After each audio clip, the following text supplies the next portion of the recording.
আসসালামু আলাইকুম। আজকের ভিডিওতে আপনাদেরকে দুইটা ওয়েল্ডিং মেশিন দেখাবো। একটার মেড হচ্ছে কোরিয়া এবং আরেকটার মেড হচ্ছে তুর্কি। এটা হচ্ছে ইনভার্টার ওয়েল্ডিং মেশিন এবং এটা হচ্ছে কয়েলের ওয়েল্ডিং মেশিন। আমি ইনভার্টারটা আপনাদেরকে আগে দেখাই। কোরিয়ান মেশিন আমরা আসলে এর আগে অনেকগুলো বিক্রি করেছি, কিন্তু এই মেশিনটার কন্ডিশন খুবই ফ্রেশ, একেবারে অসাধারণ একটা কন্ডিশনের মেশিন।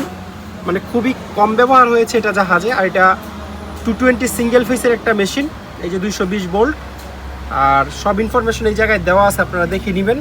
এবং এই যে নেম প্লেটে এই জায়গায় মেড ইন কোরিয়া লেখা আছে। একটু পিছনটাও আমি আপনাদেরকে দেখাই, এখানেও লেখা আছে 220 সিঙ্গেল ফেস এবং আর্থিনের কেবল কোনটা এটা দেখাই দিছে। এই হচ্ছে পাওয়ার কেবল, এইটা আর্থিন, এটা আপনারা বাদ দিবেন, এই দুইটা দিয়ে হচ্ছে কারেন্ট ঢুকবে।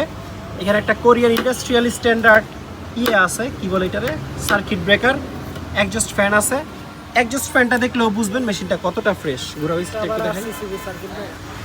আচ্ছা, আর এখানেও কোরিয়ান ভাষায় একটা কমপ্লিট মানে সতর্কতামূলক নেম প্লেট দেওয়া আছে, যেটা আপনারা পড়তে পারবেন না। সামনের সাইডটা একটু দেখো, সামনের সাইডটাও একদম ফ্রেশ। এটা দিয়ে আপনারা 20 এম্পিয়ার থেকে 200 এম্পিয়ার পর্যন্ত এম্পিয়ার কমাইতে বাড়াইতে পারবেন। বেজ মেটাল এবং হোল্ডার কোথায় কি কানেকশন দিবেন এইটা নির্দেশনা দেওয়া আছে। এটা মুছলে আরেকটু ক্লিন হবে, কিন্তু ওভারঅল কন্ডিশন খুবই ফ্রেশ। আর এই ম্যানুয়াল মেশিনটা যদি আপনাদেরকে দেখাই, এটার মেড হচ্ছে তুর্কি। এই যে এখানে ব্র্যান্ডের নাম এবং .com.tr লেখা। এই জায়গায় আপনারা কেবল এবং হোল্ডার হচ্ছে আর্থিন এবং হোল্ডার হচ্ছে করবেন, কানেকশন দিবেন। এটার কেবলটা আসলে কাটা পাইছি আমরা এই অবস্থায়। আর এই জায়গায় আপনারা দেখতে পাবেন ফ্যাক্টরি অ্যাড্রেস ইস্তানবুল লেখা আছে। ইস্তানবুল তুর্কির অনেক বড় একটা সিটি, আপনারা সবাই জানেন। এটারও এখানে একটা একজস্ট ফ্যান আছে, কুলিং ফ্যান। এই মেশিনের ওজন হচ্ছে 16 কেজি 100 গ্রাম, 16 কেজি 500 গ্রাম।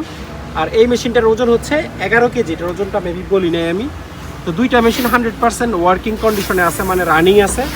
এটার এম্পিয়ার আপনারা ম্যানুয়ালি এটা ঘুরিয়ে ঘুরিয়ে কমাইতে বাড়াইতে পারবেন। তো এই অসাধারণ মেশিনগুলো যারা নেবেন বা নিতে আগ্রহী, বা প্রাইসের ব্যাপারে যারা ধারণা নিতে আগ্রহী, তারা স্ক্রিনে দেওয়া নাম্বারে যোগাযোগ করবেন।